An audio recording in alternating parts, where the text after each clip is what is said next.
علی کو ایک پالتو جانور چاہیے تھا، نہ کتا نہ بلی، علی کو چاہیے تھا بولنے والا طوطا۔ ایک دن علی کے ابو گھر ایک خوبصورت رنگین طوطا لائے جس کا نام تھا مینگو۔ ہائے کہو مینگو، علی ہر صبح کہتا، لیکن مینگو چپ رہتا، بس علی کو گھورتا۔ دن گزرتے گئے، علی نے گانے گائے، نظمیں سنائی، یہاں تک کہ مینگو کو بسکٹ بھی پیش کیے، لیکن مینگو چپ، کچھ نہیں بولا۔ شاید مینگو شرمیلا ہے، علی نے مایوسی سے کہا۔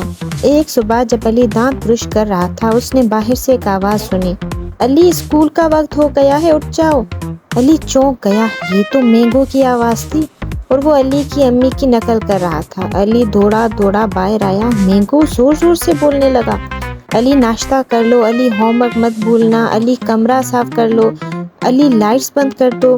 علی ہنسنے لگا اور مینگو کو آنکھ ماری، لگتا ہے مجھے اب الارم کلوک کی ضرورت نہیں ہے۔ اس دن کے بعد مینگو علی کا ذاتی الارم بن گیا۔ ایک طوطا جو کبھی کچھ نہیں بولتا تھا، اب علی کا سب سے اچھا دوست بن چکا تھا۔